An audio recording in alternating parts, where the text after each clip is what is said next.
Mélenchon, président du groupe La France Insoumise à l'Assemblée nationale, député des Bouches-du-Rhône. Bonjour Jean-Luc Mélenchon. Bonjour. Merci d'avoir patienté avec nous pour suivre cette séquence du président de la République de retour d'Argentine qui s'est rendu à l'Arc de Triomphe pour constater les dégâts, se recueillir sur la tombe du soldat inconnu, puis à avenue Kléber pour échanger avec les représentants des forces de l'ordre et des commerçants.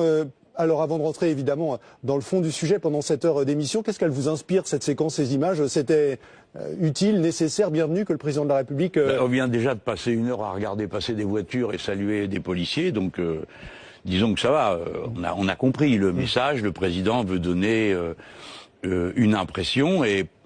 Quelle impression selon vous? Eh bien écoutez, je ne sais pas, parce que personne ne peut croire que ça s'appelle renouer avec le peuple français.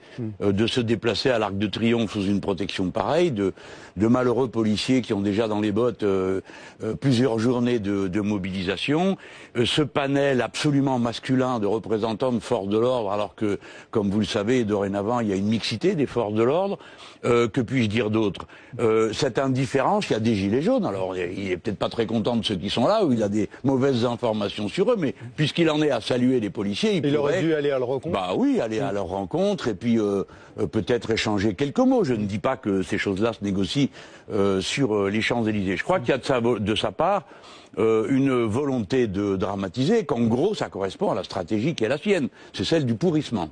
Alors on va y revenir. Un mot quand même de ces images de l'Arc de Triomphe, ce lieu symbolique, ce lieu sacré en quelque sorte de la République. On pourrait dire cela, ces images, ces saccages, ces tags, qu'est-ce que ça vous inspire? Bah, personne n'est content de ça dans ce pays. Peut-être ce jour-ci moins qu'un autre, peut-être que vous ne le savez pas, mais le 2 décembre, le soleil se lève dans l'axe de l'Arc de Triomphe. Et savez-vous pourquoi? Parce que c'est l'anniversaire de la bataille d'Austerlitz où quand même 40 000 Français ont laissé leur peau. Bon, personne n'est content de ça, mais en même temps, on pourra s'interroger sur les conditions qui ont conduit à ces scènes que nous voyons actuellement. Pour ma part, les échos que j'avais, c'était que plus personne ne pouvait sortir de cette place de l'Étoile, qu'elle avait été nassée, et que, en quelque sorte, ceux qui étaient là étant gazés, et on leur a beaucoup projeté d'eau, tournaient en rond. Alors au milieu, bien sûr, vous avez toujours une poignée d'énergumènes qui amènent les choses au-delà du raisonnable. Et donc je ne peux pas dire que ce soit des événements qui nous font plaisir. Non, ce n'est pas le cas. Qu'est-ce qui s'est passé hier à Paris pour vous? Quel est le sens Écoutez, moi je ne veux pas entrer dans le jeu qui est celui d'un certain sensationnalisme médiatique et qui sert tellement les intérêts à la fois du gouvernement et des plus violents. Non, ce n'est pas l'image de ce qui s'est passé hier. Hier, partout, il y avait des mobilisations bon enfant, au Carrefour, dans les villes. Ici et là, des dérapages. Et c'est là que sont pour vous les vrais gilets jaunes. C'est ça le seul. Vrai, faux. Vous savez, dans les gilets jaunes, c'est par nature un mouvement qui est extrêmement ample. Tout à l'heure, vous le disiez, qui brasse des gens d'opinion totalement différentes, mais qui sont à un moment donné fédérés autour de revendications qui paraissent essentielles. C'est surtout ça qu'il faut comprendre. Et vous avez un signe de la gravité de la situation, à un détail peut-être, mais qui est tellement parlant à mes yeux, c'est le nombre de femmes qui participent à ces mouvements. Quand les femmes se mobilisent, aujourd'hui, les femmes dans la société, ce sont les plus mal payées, les plus précaires, celles qui ont le plus de charges sur le dos. Elles sont donc quotidiennement dans des logiques de survie. Et lorsque, dans une logique de survie, vous décidez d'aller dans la rue, c'est que la lutte devient une logique de survie. Il faut bien que Macron comprenne ça. Il ne faut pas qu'il traite le problème à l'ancienne. Alors, on a les casseurs d'un côté, les représentants que ça arrange d'avoir là, comme fait aujourd'hui l'hebdomadaire macroniste JDD, il a sorti des modérés. Je ne sais pas comment il fait pour les trouver. On va en parler. Oui, des gilets jaunes modérés. Alors c'est parfait. Ils ont réussi à en auto-sélectionner comme ça. Tout ça est absurde. Il ne faut pas traiter la situation comme ça. Il faut la prendre dans sa gravité. Nous sommes dans une situation quasi insurrectionnelle. Il faut donc de la hauteur de vue, du sentiment de l'histoire. En ce moment, ce sont des pages de l'histoire de France d'une importance comparable à celle de mai 68. Vous avez remarqué que l'histoire bégait. En 68, De Gaulle était parti en Roumanie. Il était revenu précipitamment, comme lui d'Argentine. Ce sont des petits détails, mais ils montrent que tout ça doit être traité avec une certaine hauteur de vue. Donc le président a choisi pour l'instant le pire des scénarios, le pourrissement. Ce n'est pas ça qu'il faut faire. Il faut donner raison aux Gilets jaunes pour faire baisser la tension et recommencer à discuter. Donc, donner raison aux Gilets jaunes, concrètement, qu'est-ce que ça veut dire? Eh ben déjà, écoutez, tout ça a démarré parce que le prix des carburants va augmenter brutalement. Ben, donc il faut renoncer à la surtaxe. Moi j'ai dit, bien sûr, c'est aussi un clin d'œil, j'ai dit si vous manque de l'argent pour boucler votre budget, eh ben rétablissez l'impôt sur la fortune, parce que c'est la même somme. Écoutez-moi bien, aujourd'hui le scandale des scandales, c'est qu'on prend à des gens une somme de 3 milliards dont ils ne peuvent pas se passer pour la vie quotidienne, pour les donner à d'autres, un, qui n'en ont pas besoin, deux, qui l'ont pas demandé. Je vous interromps une seconde, pardonnez-moi Jean-Luc Mélenchon, juste pour vous dire qu'à l'image, on voit quelques images de ce tour de table du président de la République, donc de cette réunion qui s'organise autour de lui, en compagnie d'une partie du gouvernement, le ministre de l'Intérieur, Laurent c'est l'ancien monde, le ça. Premier ministre. Est-ce que vous vous en rendez compte? C'est une imagerie d'ancien monde. Alors ils sont là, ils se réunissent pour parler. Ils se réunissent pour quoi faire qu'ils ne sachent déjà? C'est quand même normal qu'ils se réunissent pour... Oui, tout sous les yeux des caméras, pour montrer qu'on se réunit, tout ça est assez... Vous avez été candidat à président de la République, vous seriez président de la République, vous traverseriez une crise, vous réuniriez les principaux membres de votre gouvernement pour en parler. Mais pas devant vos caméras. Pas devant les caméras. Non, et puis je prendrai les décisions qui permettent... la seule chose qui permet la vie en commun dans une société, c'est la démocratie. Il faut trouver le chemin par lequel la démocratie est rétablie. Vous devez comprendre ça. Le président est dans une attitude complètement idéologique. Il pense que la France est une start-up. Mais non, monsieur Macron, mais non, c'est la France, on est 65 millions, têtus, opiniâtres, mais raisonnables. Ce n'est pas une start-up, vous ne pouvez pas diriger à la baguette 65 millions de personnes. Et vous devez tenir compte du fait que beaucoup de gens sont arrivés au-delà de la limite de ce qu'ils peuvent supporter. Il ne le comprend pas. Alors il choisit le pourrissement. Il pourrait choisir l'apaisement en disant, bon, d'accord, j'ai compris. Il pourrait faire ça. On annule la surtaxe. C'est peut-être ce qui va arriver. Eh bien, c'est ce que j'espère qu'il fasse. Mais je lui dis, dépêchez-vous, hein. Parce que les heures qui passent, les gens se disent, ah mais tiens, mais comment ça se fait qu'il y a une surtaxe sur les carburants et pourquoi on nous maltraite et on dit qu'on n'est pas écolo? Alors les gens cherchent des réponses sur le plan de l'écologie, sur le plan des institutions. Vous le savez comme moi. Tous les journalistes ont reçu en même temps que nous de longues listes de revendications des Gilets jaunes. Et on voit bien que ces listes se sont élargies. Et par conséquent, la troisième solution... C'est la dissolution. Eh bien évidemment. Pourquoi la dissolution? Je ne veux pas que ça paraisse comme un propos excessif. J'essaye d'entrer dans la logique de la situation pour essayer de lui trouver une issue positive. Le président dit, ah ben moi, je veux rien savoir, c'est comme ça et pas autrement, parce que c'est bon pour le pays. Fort bien, il est légitime, il a été élu. Les gens qui sont là disent, ah ben pas question, parce que nous, on ne peut pas arrêter de rouler. Vous avez donc un double pouvoir, une double légitimité, il n'y a qu'une manière de le trancher, c'est le vote. Alors, ça s'appelle la dissolution, voilà. Que voulez-vous que je vous dise? Est-ce que quelqu'un a une autre idée? Est-ce que quelqu'un a une autre idée? Alors il faut qu'il se dépêche de la dire.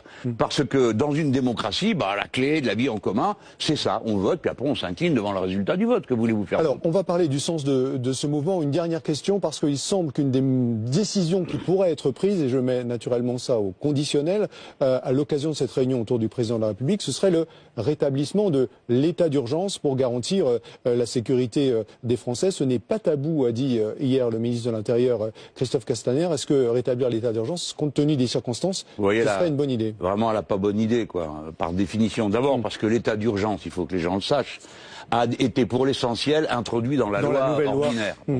Donc il y a déjà des moyens incroyables de perquisition, d'assignation à résidence sans aucun contrôle. Enfin bon, bref, il y a des moyens considérables. Alors là, c'est la surenchère, on entend n'importe quoi. J'ai même entendu, ce qui m'a beaucoup surpris, un syndicat de policiers dire faut mettre l'armée. Alors l'armée, vous vous rendez compte, mais les policiers savent que le maintien de l'ordre, comme on dit, c'est une technique, c'est un métier, ça s'apprend. Ça n'a rien à voir avec le métier de militaire qui s'occupe d'autre chose.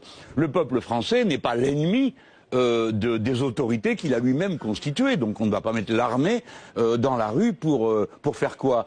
L'armée, c'est pas son métier, elle ne sait pas le faire. Il faut sortir de cette logique de surenchère de violence. Est-ce qu'on a les moyens aujourd'hui de lutter contre les casseurs les plus déterminés? Est-ce que les forces de l'ordre n'ont pas été d'une certaine manière débordées hier? Pas d'une certaine manière, apparemment totalement. Donc peut-être qu'il y a des problèmes dans l'organisation. Mais moi je ne veux pas jouer le sale rôle que les ministres macronistes ont joué dans le passé, qui consistait à se décharger sur les policiers des responsabilités du commandement politique. Mais monsieur, moi je ne suis pas là pour parler de ça, je suis président d'un groupe d'opposition. Je fais mon travail de parlementaire. Et tout à l'heure j'évoquais la dissolution. Permettez-moi d'évoquer une autre solution que nous avons dans notre main, nous les parlementaires. nous allons déposer une motion de censure au Parlement. Alors on me dit ça ne sert à rien. Mais alors si la démocratie ne sert à rien, faisons autre chose. Mais en attendant, c'est un pouvoir qu'ont les parlementaires. Donc des gens sont sur des carrefours à se geler pour faire avancer leurs revendications. Les parlementaires, eux, il faut qu'ils appliquent ce pourquoi ils sont là. Et nous serions, à mon avis, bien inspirés. Les communistes ont proposé cette motion de censure et je trouve que nous autres les insoumis de même. J'espère que les socialistes y joignent, mais j'aimerais que... Quand va-t-elle être déposée, Jean-Luc Mélenchon ? Dans la semaine prochaine. J'aimerais que le plus possible de groupes parlementaires, nous ne sommes pas d'accord entre nous, je veux dire la droite, ceux qui siègent à gauche, nous ne sommes pas d'accord entre nous, mais qu'on dise, écoutez, ça ne peut plus durer comme ça, nous censurons le gouvernement, c'est tout le gouvernement qui doit tomber, et donc évidemment ça mettrait à l'ordre du jour la question de nouvelles élections législatives, mais ça peut avoir d'autres formes, bien sûr. Alors hier vous écrivez sur votre compte Twitter, l'insurrection citoyenne fait trembler la Macronie et le monde du fric. Au fond, ce qui se passe aujourd'hui, fondamentalement, c'est positif. D'une certaine façon, oui. Ce qui n'est pas positif, c'est qu'il faille que les pauvres gens soient dans une situation pareille, parce qu'il faudrait quand même pas oublier de quoi on parle. Tout ça, là, c'est l'écume des choses. Si les décisions de M. Macron s'appliquent, les gens vont beaucoup souffrir quand vous êtes à 20 km de votre travail ou que vous avez 20 km à faire pour amener les gosses ou aller faire les courses ou ça vous coûte 200 € par mois. Imaginez-vous que quand vous êtes au SMIC, c'est 1180 net, 200 €, c'est beaucoup, beaucoup, beaucoup, beaucoup. Et tous ces gens au pouvoir n'ont pas l'air de réaliser. Par conséquent, ça, c'est pas une bonne chose. Ce mouvement, ce soulèvement, d'une certaine manière, c'est ce dont vous avez toujours rêvé. Rêver.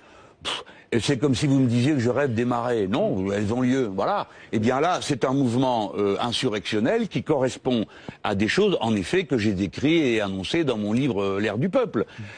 Et les caractéristiques, vous les avez sous les yeux. Présence des femmes, une grande volonté d'autocontrôle.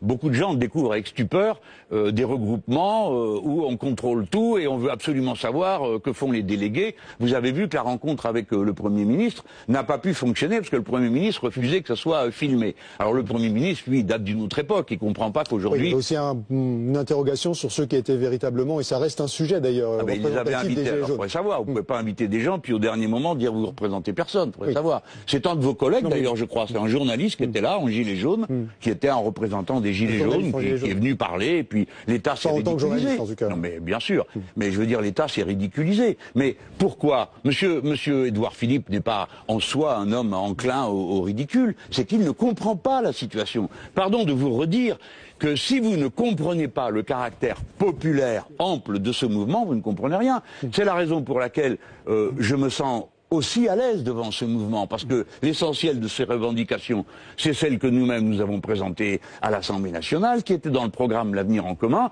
et cette forme de participation populaire de masse me convient. Je voudrais encore juste, si vous, avec votre permission, illustrer un point. Regardez, pendant la campagne, j'ai proposé le référendum révocatoire. Vous vous rappelez, on a dit, oh là là, qu'est-ce que c'est que cette histoire c'est quand même quelque chose qui permettrait de sortir de l'impasse dans laquelle on est. Vous avez des gens qui crient Macron démission. Vous êtes un observateur politique. Vous savez aussi bien que moi que c'est un cri qui est extrêmement rare, car dans le passé, on n'a jamais entendu des masses de gens appeler à la démission du président de la République. Je ne dis pas s'ils ont raison ou tort, je vous dis c'est un fait. Eh bien, si il y avait une issue positive, ça arrive dans les manifestations, une issue démocratique, oh là là, écoutez, j'en ai vu des manifs, et ici sur le plateau, celui qui en a le plus vu, c'est moi. Et je peux vous dire que les demandes de démission du président de la République, c'est vraiment pas très courant, c'est même pas du tout courant. Par contre, ma proposition permet une sortie démocratique. Ce qu'il faut tout le temps chercher, c'est partir de l'idée que le peuple français est intelligent. C'est pas une masse d'imbéciles qui comprennent rien à ce qu'on leur dit. Ils sont intelligents, ils sont cultivés, et quand on leur propose des sorties positives, ils les prennent, ils s'en emparent, ils s'en saisissent. C'est ce que j'espère pour notre pays. Alors, au sein de la majorité, on considère que certains responsables politiques, dont vous-même, avez en quelque sorte attisé ce mouvement, peut-être mis un peu d'huile sur le feu. Je vous propose d'écouter ce que nous disait ce matin Stanislas Guérini, c'est le nouveau patron, le nouveau délégué général de La République En Marche. On l'écoute et vous réagissez. Là, je constate depuis des mois sa totale irresponsabilité. En réalité, son seul produit, c'est justement la colère, la peur. Ils ne font que surfer sur tout ça. Je n'ai pas envie de m'intéresser à ceux qui, en réalité, ne veulent pas le bien du pays. Ils veulent qu'on échoue. Et je crois que Jean-Luc Mélenchon est vraiment au cœur de cela. Alors, il vous reproche, Stanislas Guerini, de ne pas vouloir le bien du pays, c'est ce qu'il dit, mais de vouloir que lui et que les siens et que Emmanuel Macron, au fond, échouent. Vous êtes irresponsable, dit-il. C'est son avis. Pas de commentaire à faire. C'est pauvre, hein, ce qu'il dit. Parce que, et je sais pourquoi il le fait. Parce qu'il est très mal. Tout ce que demandent les gens, nous l'avons proposé dans le débat budgétaire, qui vient d'avoir lieu à l'Assemblée nationale. Le budget est reparti au Sénat, il va revenir à l'Assemblée nationale. Donc on pourrait changer beaucoup de choses. Toutes les propositions que les Gilets jaunes ont fait apparaître dans leur cahier de revendications, on les a présentées en amendement. Et La République En Marche a voté contre. Donc La République En Marche, ses députés, ses pompes, ses œuvres, son appareil et tout le tremblement, n'ont qu'une peur, c'est que les gens regardent de près à quoi ils servent tous. À quoi bon être 315 s'il n'y en a pas un qui est là pour dire écoutez, ça va trop loin, on est en train de faire une bêtise. Donc ils chargent les autres. Bon, bah c'est la vie, hein, c'est la polémique. Mais dans le moment dans lequel on est, il faut essayer prendre de la hauteur. On parle de l'histoire de France, là. Les symboles extrêmement importants sont atteints. La présidence de la République, un monument célébrissime, la plus grande avenue du pays, des milliers de carrefours dans tout le pays. Donc il faut essayer de voir comment on peut régler ça. Et pardon de vous dire que je me sens pas si mal placé pour savoir comment régler quand j'entends que mon propre programme se trouve dans la rue. Oui. Et je n'y suis pour rien. Sauf que Jean-Luc Mélenchon, vous êtes d'accord, les gens disent Macron démission, ils disent pas Mélenchon président. C'est un mouvement qui n'aspire pas à ce que votre programme... les gens... Ah, ça, c'est pas sûr. Parce que les gens n'aspirent pas à ce que mon programme s'applique. Mais alors pourquoi le mettent-ils dans leur cahier de revendication? Bien sûr que si. Un programme, il faut que vous oubliez pas qui je suis. Je suis pas un politicien traditionnel. J'ai une vision d'histoire. Vous avez eu une longue carrière politique assez classique. Vous avez été parlementaire longtemps, ministre. C'est ce qui donne du poids à ma parole, parce que j'ai vécu beaucoup de choses et j'en ai tiré le bilan. Et je sais très bien que dans les circonstances tendues, le changement vu d'en haut par une bande de gens qui appliquent une idéologie aveuglée, alors ça, je connais le résultat maintenant, je l'ai vu, appliqué à plusieurs reprises. Donc j'en ai tiré la leçon, c'est très important que cette implication populaire de masse dans la politique. Par conséquent, quand je vois ces événements, pas les images que vous montrez en fond d'écran continuellement derrière moi, des voitures qui brûlent, etc. Moi, j'ai jamais mis de ma vie le feu à une voiture. Hein. Et je suis absolument contre les stratégies de violence. Je l'ai toujours dit, écrit et théorisé. Donc, dans cette circonstance, je ne suis pas gêné du fait que ce mouvement porte mon programme, bien sûr.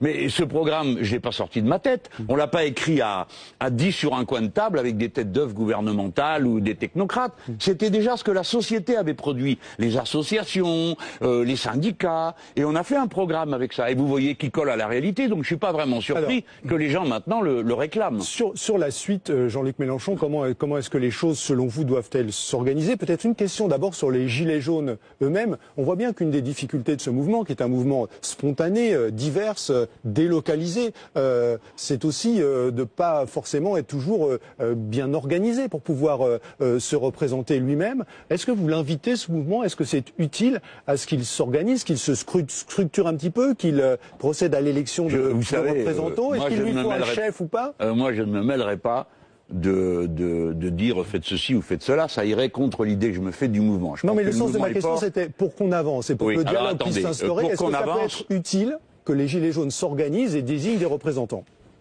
J'avais évoqué l'idée que les barrages dans les ronds-points élisent des délégués, puis qu'il y ait des assemblées de délégués. Par exemple, à La Réunion, dans l'île de La Réunion, qui est en état de blocage quasi total maintenant, ce serait une des solutions. Mais il faut surtout maintenant pointer la responsabilité du sommet. Enfin, on n'a pas élu des gens qui, à partir du moment où ils sont élus, considèrent que tout ce qu'ils disent est important et tout le reste est dérisoire. Donc c'est d'abord la responsabilité du pouvoir qui est engagée et qui doit apporter une réponse à ce mouvement. Voilà. Après, quelle était votre question? Est-ce que les gens ont raison ou est-ce qu'ils ont tort? Non, c'est le sens de ma question, c'est est-ce qu'il faut qu'ils s'organisent? Est-ce que c'est utile qu'ils désignent des interlocuteurs? Vous vous rendez compte quand même, vous aimez l'histoire. Est-ce que vous croyez qu'il fallait dire aux gens qui se sont jetés sur la Bastille, dites donc, vous devriez vous organiser pour qu'on comprenne mieux ce que vous avez à dire? C'est comme ça. À un moment donné, le peuple français sort de son lit, et comme un torrent, comme un fleuve, et il emporte tout autour de lui. Le problème politique posé, ce n'est pas l'organisation des Gilets jaunes. C'était pas le sens de ma question, c'est le pouvoir. Vous savez bien, Jean-Luc. Mais c'est ma réponse en tout cas. Le sens de ma question, c'était est-ce que ce serait utile? Alors si ce dialogue s'organise, si par exemple le président de la République décide, d'inviter les responsables des formations politiques à aller le rencontrer à l'Élysée pour discuter, s'ils mettent en place ce dialogue décentralisé un peu partout dans le pays. 1, est-ce que vous irez à l'Élysée discuter avec Emmanuel Macron? Et 2, est-ce que les représentants de la France insoumise participeront un peu partout en France à ce dialogue avec des représentants de l'État, des Gilets jaunes, d'autres partis, d'associations, etc. Il y a un détail qui vous échappe, c'est que les Insoumis sont déjà sur tous les barrages. Les Insoumis, c'est un mouvement, c'est pas un parti, c'est pas une organisation pyramidale. Donc c'est des gens, ils ont voté Insoumis, puis après ils vont sur les barrages. Et pour eux, c'est la même chose. Hein. Pour certains d'entre eux, pour d'autres, c'est différent. Mais pour la majorité d'entre eux, ils sont déjà là. Donc il n'y a pas, pour moi, de difficulté à savoir ce qui se passe. Je suis très bien informé. Non, si le chef de l'État m'invite... Est-ce que vous êtes prêt à participer à cette discussion? Moi, je veux bien aller discuter de tout ce qu'on veut avec Monsieur Macron. Bien sûr que j'irai le voir. Et qu'est-ce que je vais lui dire? Je vais lui dire, écoutez, vous pouvez pas en rester là. Faites voter, revenez sur votre décision, ne vous braquez pas. À la fin, ça devient une histoire de fou. Vous n'avez toujours pas compris que l'écologie, c'est global. Voilà ce qu'il n'a pas compris. Alors, il pense que parce qu'il a taxé l'essence, c'est ce qu'il raconte, parce que c'est même pas vrai. Sur l'argent qu'il prend sur l'essence, il y en a à peine 20% qui va dans la transition écologique. Donc c'est bien pourquoi je vous proposais tout à l'heure qu'il abolisse sa mesure et qu'il reprenne les impôts là où il y a des sous, c'est-à-dire dans l'impôt sur la fortune. Mais le président de la République doit comprendre que ce n'est pas une réponse écologique de dire aux gens roulez moins parce que les gens ne peuvent pas rouler moins. Il n'a toujours pas compris ça. C'est pas un choix, les gens montent pas dans la voiture parce que ça les amuse de se balader. Ils montent dans la voiture parce qu'il n'y a pas moyen de faire autrement, parce que l'école est loin, parce que le supermarché est loin, parce que tout est loin et la vie a été organisée comme ça. Donc l'écologie doit être pensée comme un tout. C'est pourquoi moi je parle de planification écologique. On va y revenir. Il faut organiser tous les compartiments. Et les gens, vous croyez que les gens n'ont pas compris, qu'ils se moquent d'eux? Écoutez-moi, vous croyez qu'ils n'ont pas compris? Alors moi je veux bien participer à tout ce qu'on veut pour essayer de faire descendre la température, mais le fond du problème c'est stop, arrêtez de vouloir faire les poches aux gens avec cette histoire d'essence, c'est absurde, ça ne fera faire aucun progrès écologique et ça rend malheureux tout le monde. Mais vous avez vous-même, lorsque vous étiez candidat à la présidence de la République, alors selon des modalités différentes, et on va en dire un mot. Tout est dans la modalité, mon cher. Préconisé la sortie des énergies carbonées et du diesel en particulier. Oui, en effet. Moi j'avais marqué avec des taxes supplémentaires, mais que vous vouliez appliquer, si ma mémoire est bonne, aux flottes des entreprises. Voilà. Alors c'était les flottes des entreprises, taxer les plus gros producteurs, mais je reste toujours dans la même idée. Mais si vous voulez. Ce qui n'est pas cohérent, c'est de dire aux gens, bon, allez, on va arrêter, on va sortir des énergies carbonées. Très bien, monsieur Mélenchon, vous avez raison, mais on va prendre quelle énergie? Alors, j'entends par-ci par-là des gens dire, faisons des voitures électriques. Bon, très bonne idée. Qui va produire l'électricité? Avec quoi? Avec le parc nucléaire? Ou bien est-ce qu'il ne faut pas, au contraire, développer d'une manière spectaculaire et rapide les énergies renouvelables? C'est possible, la France sait le faire. Nous avons les industries pour ça. Encore faut-il pas les vendre, comme ça a été le cas pour Alstom. C'est pourquoi, je vous le redis, c'est un tout que la bataille écologique. C'est pourquoi une politique comme celle dont je me réclame, que j'appelle écologie populaire, j'ai retrouvé ça dans la bouche du président de la République, j'étais tout content, elle part d'abord de l'idée centrale. Écoutez-moi bien. Ce n'est pas possible d'avoir une politique écologique avec le niveau d'investissement qui est nécessaire si le MEDEF et les capitalistes de ce pays continuent à se servir des dividendes plutôt que d'investir dans les machines, dans les process de production, dans les bonnes payes aux ouvriers pour qu'ils arrivent à vivre correctement. Ce n'est pas possible, vous le comprenez. Enfin, j'espère. Alors, on y reviendra dans un instant sur ces questions de fiscalité. Jean-Luc Mélenchon, dans quelques minutes avec Edwige Chevrillon. Tout de suite, on passe à la séquence politique au quotidien.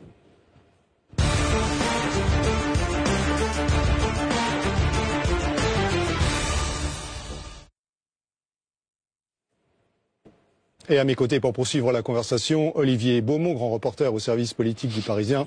Bonjour Olivier, bienvenue à vous. Bonjour Thierry, merci. Bonjour Jean-Luc Mélenchon.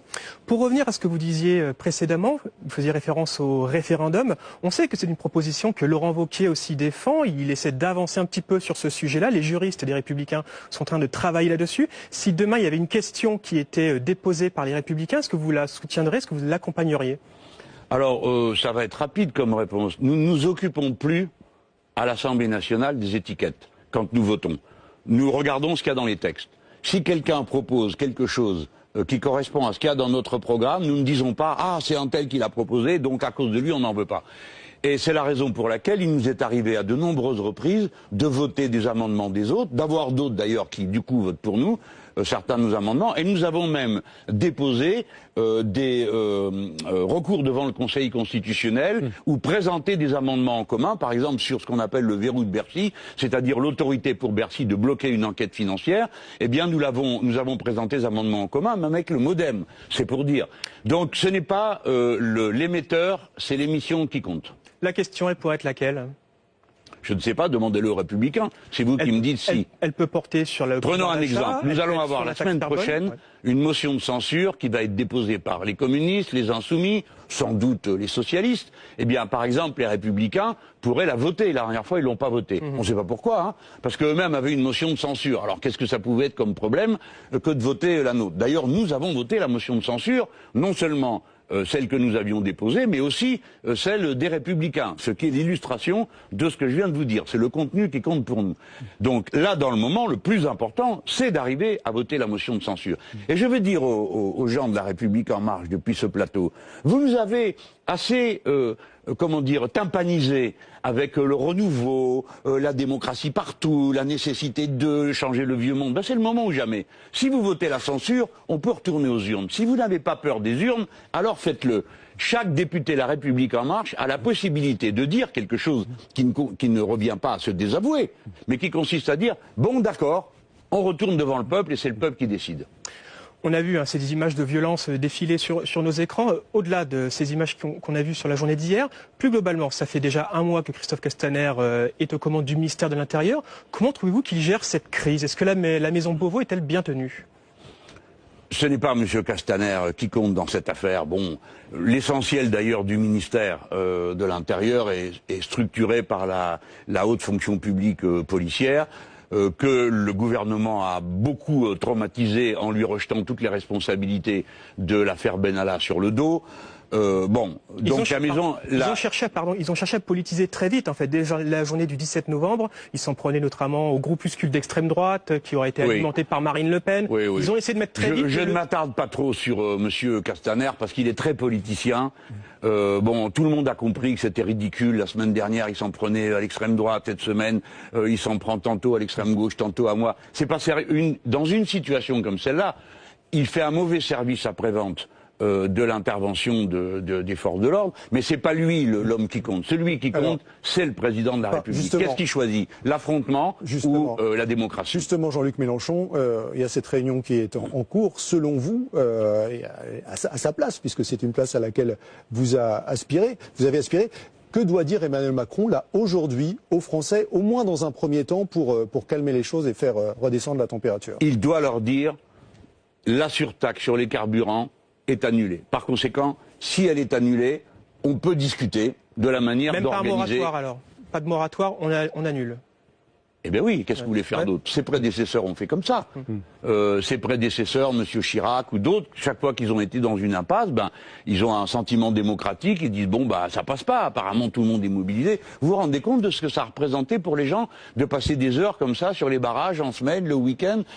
Beaucoup de gens ont fait preuve de courage, de détermination, et c'est des braves gens, ils sont gentils, les voitures qui passent, ils passent du café aux gens, enfin, tout ça c'est dans une ambiance comme ça. Il doit les respecter, il doit dire je comprends je comprends qu'on ne s'est pas compris, c'est ça qu'il doit leur dire. Et donc, il annule la surtaxe. Et puis à partir de là, la vie reprendra peut-être son cours. Mais s'il le fait trop tard, ça servira à rien. Alors justement, il doit les respecter, c'est ce que vous dites. Vous avez employé tout à l'heure aussi le mot de pourrissement de la situation. Vous étiez hier à Marseille. D'ailleurs, pourquoi vous étiez à Marseille, finalement pas à Paris? Parce qu'on avait compris au départ que vous deviez être présent sur les Champs-Élysées. Peut-être que je ne suis pas obligé de tenir compte de ce que vous avez compris. D'accord. Je suis le président d'un groupe parlementaire et je participe à l'animation d'un grand mouvement.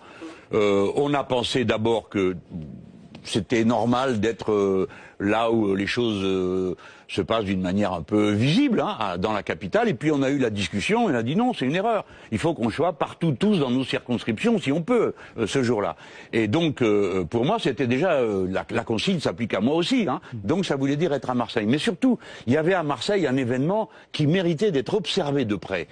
C'est la conjonction des Gilets jaunes, du mouvement syndical salarié, des lycéens qui ont bloqué leur lycée et qui participaient, et des personnes qui ont été expulsées de leur logement, comme vous le savez, à la suite de la grande crise des logements qui s'effondrent à Marseille. Donc il y avait quelque chose, et tout ça avait lieu dans ma circonscription. Alors honnêtement, les gens auraient pu dire, dis donc, mais qu'est-ce que tu fais à Paris? C'est ici que ça se passe, et c'est dans ta circonscription. J'y étais très bien, comme vous l'avez vu, et j'ai appris beaucoup de choses en regardant. Alors justement, depuis Marseille, pour revenir à cette image du pourrissement que vous évoquiez, vous avez dit devant les caméras, le pouvoir veut un grave incident, un petit jeu qui consiste à effrayer le pays. Est-ce que vous allez jusqu'à accuser justement le pouvoir d'instrumentaliser ces violences? Alors, de l'instrumentaliser politiquement, c'est absolument sûr. Ce que je ne veux pas que l'on me fasse dire, c'est que le pouvoir aurait organisé la violence, parce que je n'ai aucun moyen de le prouver, et ce serait une accusation sans preuve. Il y a beaucoup de gens qui le disent, hein, je vous le fais remarquer, qui disent c'est curieux comment ça s'est passé à l'Étoile, moi je n'y étais pas, et les informations que j'ai sont extrêmement diverses. Bon, par contre, l'utilisation politique par le pouvoir, oui, c'est clair, parce qu'il ne parle que de ça. On dirait que le sujet en France, c'est la violence aux Champs-Élysées. Non, le sujet en France, c'est pourquoi des milliers et des milliers de gens ne veulent pas que les carburants soient augmentés parce qu'ils n'en peuvent plus et qu'ils sont à la limite de ce qu'ils peuvent supporter socialement. C'est ça le sujet. C'est pas l'Arc de Triomphe. Vous faisiez référence tout à l'heure aux propos que vous avez écrits sur votre billet, sur votre blog vendredi, hein, le fait que selon vous, le programme des Gilets jaunes, finalement, c'est le vôtre. Il y a quand même une élection intermédiaire. Pas tout, hein. Pas tout, non, bien sûr. Mais beaucoup. Bien sûr, non, beaucoup, voilà. c'est vrai. On peut se retrouver. Il y a quand même eu une élection partielle. Il y a quelques jours dans l'Essonne où la France Insoumise quand même était en position de gagner cette circonscription. Ça n'a pas été le cas. Vous avez écrit vous-même sur votre blog, peut-être ne sommes-nous pas exempts de responsabilité dans la difficulté à mobiliser. Manifestement, il n'y a pas une grande envie de France Insoumise. Pourquoi, Jean-Luc Mélenchon? Je n'ai pas dû écrire qu'il n'y a pas une grande envie de France Insoumise. C'est moi qui poursuis. Non, mais parce qu'on pourrait croire, vous citiez. Hein, non, mais quand on cite, il faut dire quand s'arrêtent les guillemets. Je ne vais pas vous en vouloir parce qu'il m'est arrivé, moi, d'oublier des fois des guillemets. Et ensuite, on m'a pourchassé pendant des années avec ça. Non, mais ça laisse moi, je pars des réalités. Je passe pas mon temps à dire c'est la faute des autres. Bon, il y a une énorme abstention là-bas. Dans cette élection partielle, c'est quand même incroyable. On est en pleine crise sociale et vous avez que 17% de gens qui vont voter.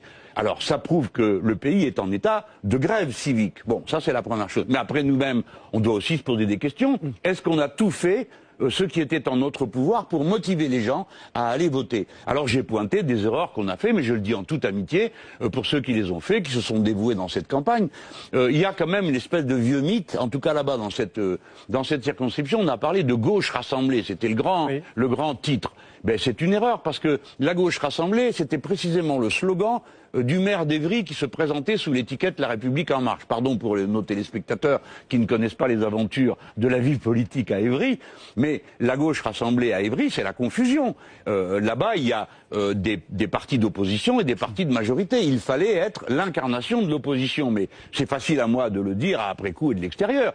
Mes amis sur le terrain ont fait du mieux qu'ils ont pu, mais pour un démocrate, l'art politique ne consiste pas seulement à pavoiser dans les réussites. Il faut aussi savoir assumer les échecs, les reconnaître et les analyser. C'est dur d'être un chef de parti, de faire de la politique en ce moment avec ce mouvement qui veut échapper à tout prix justement à cette politique. Ce mouvement, il ne peut être ample qu'à la condition de n'appartenir à personne. Et comme moi je souhaite que ce mouvement aboutisse et réussisse, il suffit de lire tout ce que je peux écrire depuis au moins 2 ou 3 ans sur les processus de révolution citoyenne. Moi, ça me convient. Ce n'est pas difficile d'être un responsable politique quand votre programme est porté par des milliers de gens dans la rue et quand, pour l'essentiel, vos amis sont comme des poissons dans l'eau dans le mouvement. Moi, ma vie n'est pas dure en ce moment, hein, je vous le promets. La vie n'est pas dure. Pourtant, on a beaucoup parlé de la France Insoumise ces derniers jours avec des mots qui reviennent, une crise au sein du parti. Il y a eu. D'abord, c'est pas un parti, ça commence. C'est un mouvement. C'est un mouvement. Ah bah oui, voilà. Ça fait une grosse différence. Non, on n'en a pas beaucoup parlé. On en a surtout parlé dans Le Parisien, qui est un journal qui nous est hostile, puisque vous n'avez pas publié un article. Non, mais attendez, pourquoi je dis hostile? C'est pas pour vous être désagréable. Non, mais c'est pour dire qu'au moins de temps en temps, vous pourriez faire un article qui dit tiens, c'est intéressant ce qu'ils disent, ou tiens, ils ont une méthode qui est un peu nouvelle. Non, vous faites que des articles à charge, donc on en a parlé dans votre journal. Non, dans toute la presse écrite. Bref, juste une question par rapport à ça. Il y a eu un certain nombre de départs quand même par rapport à la constitution de la liste aux européennes, avec des personnalités qui reprochent un fonctionnement clanique de votre mouvement. Qu'est-ce que vous répondez à ces gens qui vous disent cela? Je vais répondre. Je vous remercie d'abord de me poser la question. Il s'agit de 5 personnes. Nous sommes 500 000 au mouvement. Ce sont des personnalités de votre mouvement. Oui, des personnalités, il y en a plein. Vous savez combien il y avait de candidats? 700. Voilà, non, 632. Ah, pardon. 632 candidats. On a donc trié 632 personnes dont vous admettrez avec moi, juste un instant, hein, qu'elles sont d'égale dignité. Elles apportent toutes quelque chose à la vie. Bon, on a créé un comité, fonctionnement clanique. Les mots que vous employez sont forts.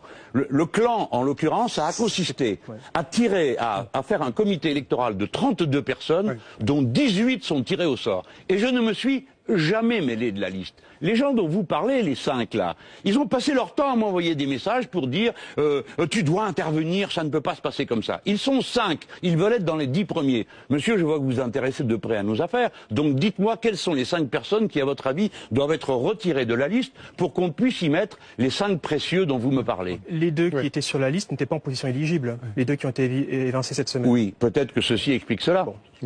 Merci Olivier. On va être rejoint dans un instant par Edwige Chevrillon. Vous aviez la tâche difficile d'amener de la politicaille au milieu de grands événements.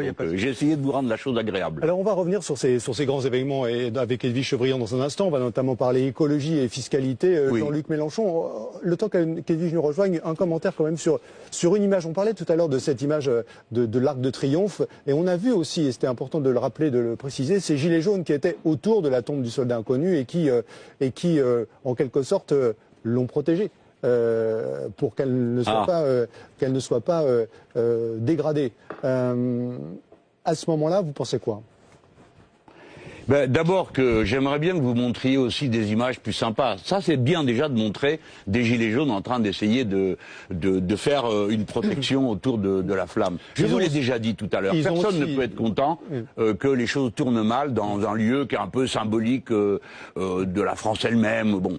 Même si, bien sûr, les guerres ont toujours été un sujet de grandes discussions entre Français. Mais disons que c'est un symbole commun. Donc personne n'est heureux quand un symbole commun est maltraité. Voilà ce que j'ai à en dire. Et je vois qu'il y a ces gens autour qui essayaient de montrer que bon, ils voulaient marquer l'appartenance en commun à tout ça. Voilà ce qu'il y a à dire. Il n'y a rien de plus. Et puis ils ont aussi aidé des commerçants à s'abriter. Ils ont aussi aidé des policiers. Ça prouve que oui, j'ai vu une vidéo où on voit des gens ramasser un policier. Le malheureux était tombé et il aurait été tout à fait détestable qu'il soit malmené. Il y a eu des choses très douloureuses. Les grilles du jardin de Rivoli sont tombées sur un homme, qui est en très mauvais état. Il y a eu un jeune à Nantes qui a une main arrachée par une grenade. Il y a des policiers qui ont pris des mauvais coups. Donc bon, personne ne peut souhaiter que ce soit comme ça, que l'affaire se règle. J'y reviens. Ou bien Macron cède et dit j'annule les taxes et je rétablis l'impôt sur la fortune pour payer le manque à gagner, ou bien il va au vote, mais par pitié, ne jouez pas le pourrissement, Monsieur Macron, ne jouez pas le pourrissement en comptant sur des images de violence pour faire peur aux gens, parce que ça marche pas. Les gens ont pas peur, ils aiment pas, mais ça les fait pas reculer. Alors, renoncer à la taxe, quelle fiscalité mettre en place, quelle politique écologique également, c'est à vous. Edwige Chevrillon, BFM Business, bienvenue. Merci Thierry. Bonjour Jean-Luc Mélenchon. Bonjour madame. Vous avez dit le programme des Gilets jaunes, c'est le programme que moi j'avais mis en place. Vous vous rappelez, vous m'aviez demandé de venir commenter et vous challenger sur le programme économique en l'occurrence. Et j'ai envie de dire, on a un peu l'impression que la conversion écologique que vous aviez au moment de votre candidature à l'élection présidentielle, elle s'arrête un peu sur le prix du carburant. Parce que là, vous me dites, on vous a écouté, là, vous nous dites qu'il faut supprimer la taxe sur les carburants. Si elle a cette taxe sur les carburants, c'est peut-être qu'on utilise moins sa voiture. Oui, voilà. Eh bien, écoutez, madame, expliquez-nous comment, et on sera d'accord. Si vous habitez dans un village où l'école est à 5 km, où vous devez aller au supermarché qui est à 10 km, où vous devez aller à Pôle emploi, etc. Comment vous faites? Non, mais j'ai compris, madame. Vous dites qu'il faut y aller à pied. Madame, c'est bien ce que vous me dites, il faut y aller à pied? Non. En vélo, non. À cheval. Mais moi, j'ai jamais dit Qu'est-ce que vous pas les proposez? supprimer, Ah ben non, mais c'est vous qui venez de dire à l'instant. Eh bien, alors vous êtes plus écolo parce que les gens vont continuer à rouler. Mais ma pauvre dame, j'ai juste envie de vous dire, ils peuvent pas faire autrement. C'est ce que je me tue à dire depuis le début.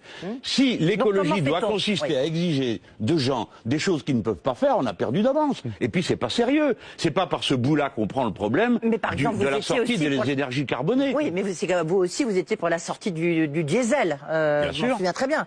Donc là, vous dites, comment fait-on pour dire aux Français, utilisez-moi votre voiture? Qu'est-ce qu'on fait? Non, non, non, non, c'est pas comme ça. Les Français renonceront jamais à leur mobilité. Oui. Et c'est incroyable. Et on C'est voit vous bien la que c'est ça. libérale, c'est pas moi. Oui. Mais les gens, c'est comme ça, c'est leur liberté. Ils assimilent leur véhicule à leur liberté. On peut le comprendre. Oui. Bon, donc ça se Tout à respecte. fait, oui. Donc moi j'ai dit, il faut sortir du diesel.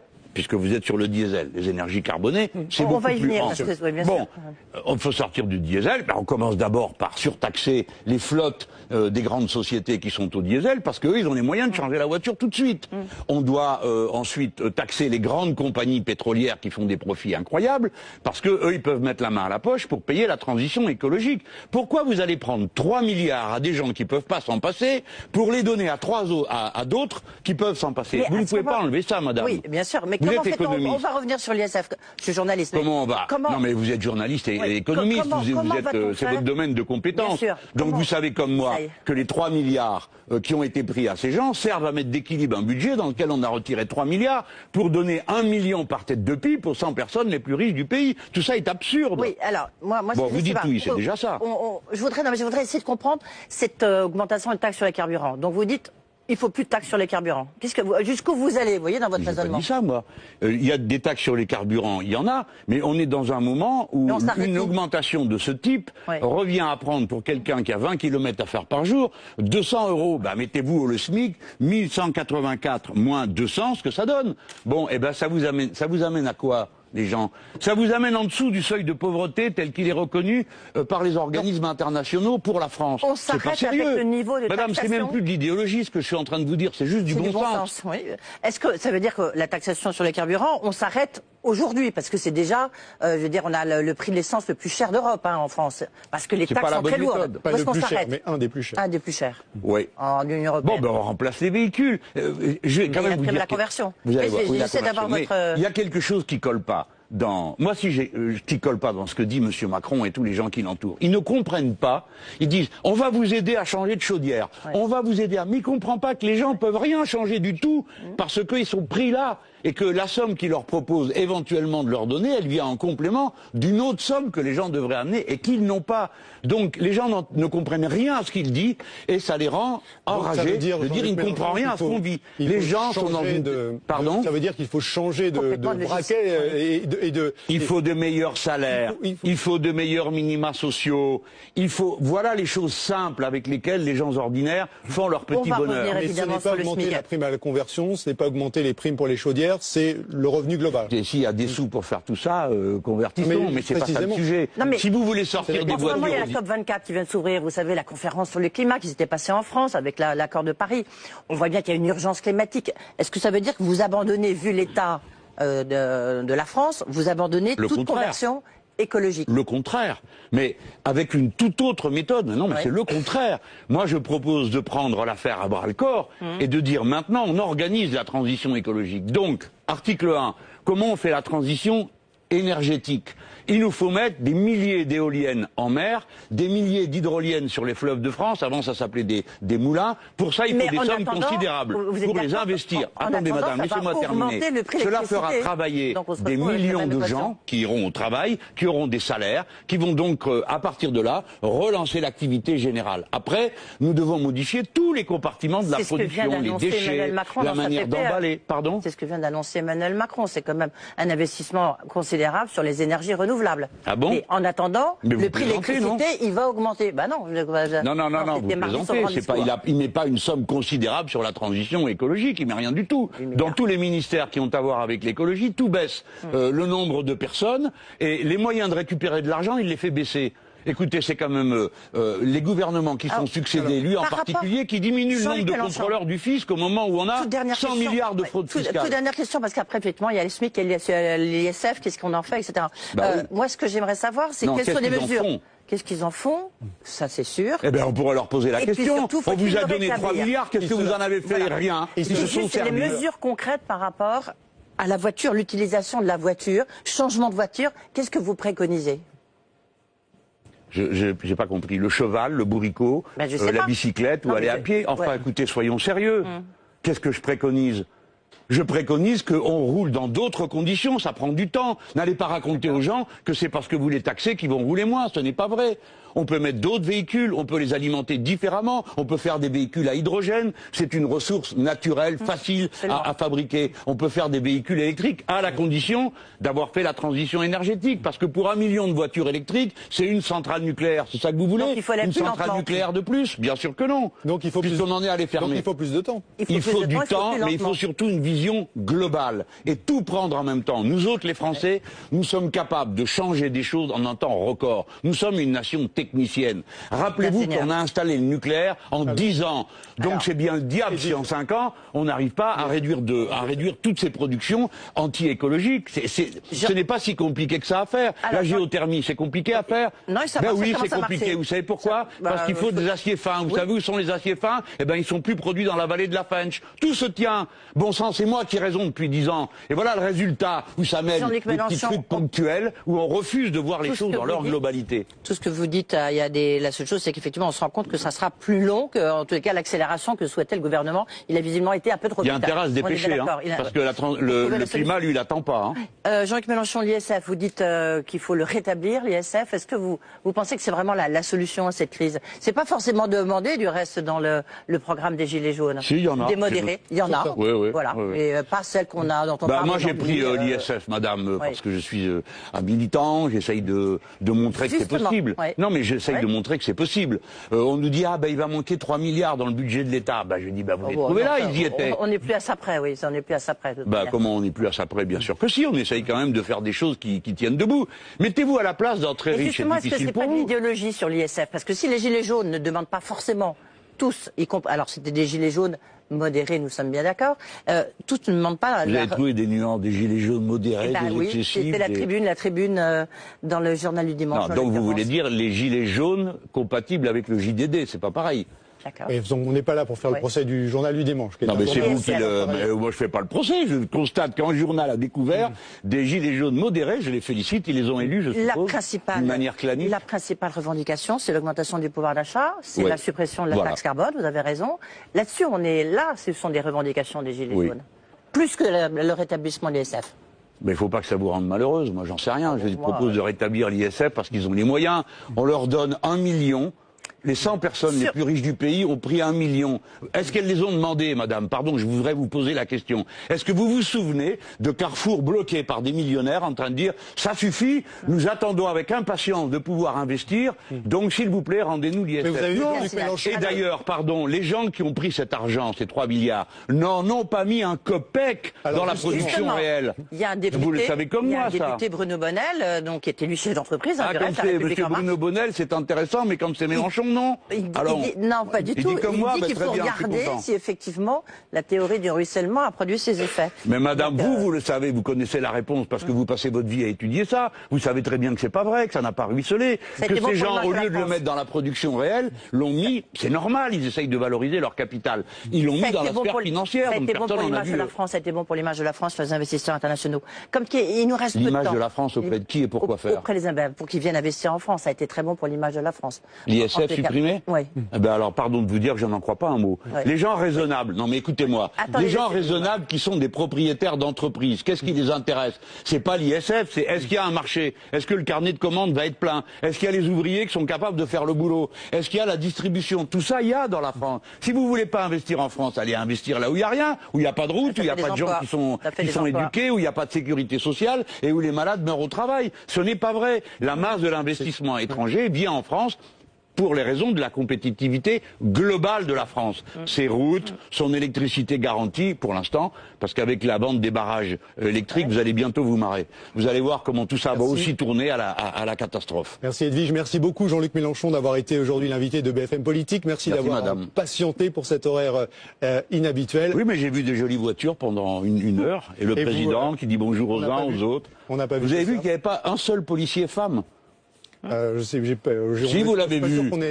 Mais oui, mais les gens n'ont rien. Vous voulez voir un exemple du fait que les gens ne comprennent rien à ce qui se passe. L'autre jour, il y avait un grand journal quotidien, il est parti votre collègue, celui de Parisien. Il met 7 personnes gilets jaunes, 7 hommes. Mais oh là, faut atterrir, faut revenir dans la réalité comme elle est aujourd'hui. Merci Jean-Luc Mélenchon, vous restez avec nous bien sûr. On poursuit cette journée spéciale sur BFM TV et on retrouve tout de suite Philippe Gaudin pour Priorité au décryptage. C'est à vous Philippe. Merci Thierry. Et ben justement, on va essayer de comprendre ce qui est en train de se passer. Soyez les bienvenus si vous nous rejoignez sur BFM TV. Priorité au décryptage spécial Gilets jaunes ce dimanche pour suivre évidemment cette crise politique très évolutive que nous vivons en direct sur BFM TV. Et puis pour comprendre, analyser ce mouvement des Gilets jaunes qui bouscule notre société, nos invités, Jean-Claude Mailly, bonjour, merci d'être avec nous, ancien secrétaire général de Force ouvrière, Jean Viard, sociologue, Elisabeth Boucher, journaliste politique à la chaîne parlementaire, Driss Aït Youssef, président de l'Institut Léonard de Vinci, et Thierry Arnaud qui va nous rejoindre dans un instant. On va commencer évidemment par aller sur le terrain, rejoindre Julia Vanel. Julia, vous êtes à proximité de l'Elysée parce que c'est là qu'en ce moment même se tient cette fameuse réunion convoquée en urgence par le président de la République Emmanuel Macron. Oui, après avoir passé un peu plus d'1 heure sur le terrain pour constater lui-même les dégâts, Emmanuel Macron est rentré ici à l'Elysée pour donc une réunion d'urgence qui est actuellement en cours, une réunion donc avec le président de la République, le Premier ministre Christophe Castaner, ministre de l'Intérieur et son secrétaire d'État Laurent Nunez.